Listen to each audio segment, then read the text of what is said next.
I was a highwayman. Along the coach roads I did ride, with a sword and pistol by my side.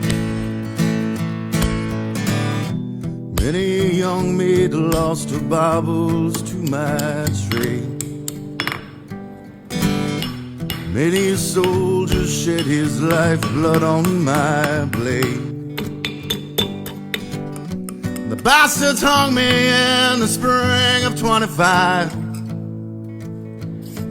but I'm still alive.